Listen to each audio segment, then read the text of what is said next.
அன்புள்ள கன்னி ராசி அன்பர்களே வணக்கம். இந்த வார ராசி பலன். கன்னி ராசினருக்கு ராசியில் கேது, 7ஆம் இடத்தில் சூரியன், புதன், சுக்கிரன், ராகு, சனி, 9இல் குரு, 10ஆம் இடத்தில் ஆரம்பத்தில் செவ்வாய், அதன் பின்பு நீச்சமாகி லாபஸ்தானம் வருகிறார். உங்கள் ராசியாதிபதி புதன் சுக்கிரன் சேர்க்கை பெற்று 7இல் சஞ்சரிப்பதாலும் பாக்கியஸ்தானத்தில் குரு இருப்பதாலும் எல்லா வகையிலும் ஒரு விதமான வளமான பலன்களை பெறுவீர்கள். நினைத்ததெல்லாம் நடக்கும். பண வரவுகள் பூர்த்தியாகும். தொழில் வியாபாரத்தில் நல்ல லாபத்தை ஈட்டக்கூடிய வாய்ப்புகள் உண்டு. உத்தியோகத்தில் உள்ளவர்களுக்கு சிறப்பான வாய்ப்புகள் கிடைக்கும். ஒரு சிலருக்கு விரும்பிய இட மாற்றங்களை அடைவீர்கள். குடும்பத்தில் மகிழ்ச்சி தரக்கூடிய இனிய நிகழ்வுகள் நடக்கலாம். அசையும் அசையா சொத்துக்களில் முதலீடு செய்யக்கூடிய வாய்ப்புகள் உங்களுக்கு உண்டு. உத்தியோக ரீதியாக பார்க்கின்ற போது உங்கள் திறமைகளை வெளிக்காட்ட நல்ல வாய்ப்புகள் கிடைக்கும். உங்கள் ராசிக்கு 7ஆம் வீட்டில் சூரியன், சனி, ராகு சஞ்சரிப்பதால் கணவன் மனைவி இடையே விட்டு கொடுத்து செல்வது நல்லது. மாணவியர்கள் எதிலும் பொறுமையோடு செயல்பட்டால் நல்ல மதிப்பெண்களை எடுக்க முடியும். துர்க்கை அம்மனுக்கு தீபம் ஏற்றுவது மிகவும் சிறப்பு.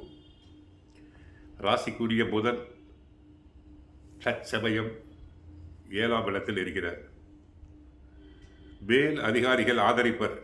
சிலருக்கு பதவி உயர்வு, ஊதிய உயர்வு உண்டாகலாம். கடன்கள் அடைபெற வாய்ப்புண்டு. புதிய வேலைக்கு முயற்சிப்பவர்களுக்கும் வெளிநாட்டு வேலை முயற்சி செய்பவர்களுக்கும் காரிய பலிதம் உண்டு. வாரத்தின் பிற்பகுதியில் செவ்வாய் நீச்சம் பெறுகிறார்.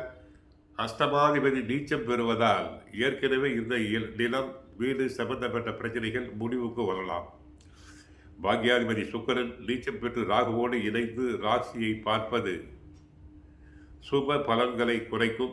ஜென்ம ராசியில் கேது இருப்பதால் எதிர்மறை சிந்தனைகள் அதிகரிக்கும். நடந்துவிடும்.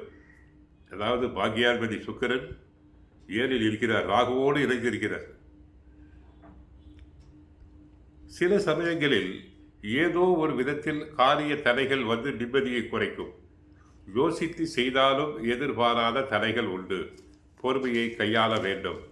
தங்களுக்கு சனி பகவான் 7ஆம் இடமாகிய கலஸ்திரஸ்தானம் கண்ட சரியாக இருக்கிறார்.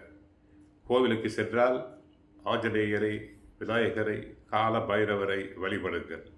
முடிந்தால் ஸ்ரீ பழனி அம்மனை வழிபடுங்கள். கஷ்டங்கள் அனைத்தும் குறையும். சனி பகவான் 7இல் இருப்பதால்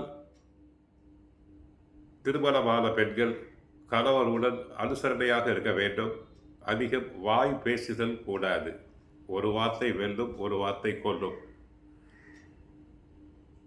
வண்டி வாகனங்களில் செல்லும் போது கவனமாக செல்லுங்கள். ஏனென்றால் கண்ட சனி.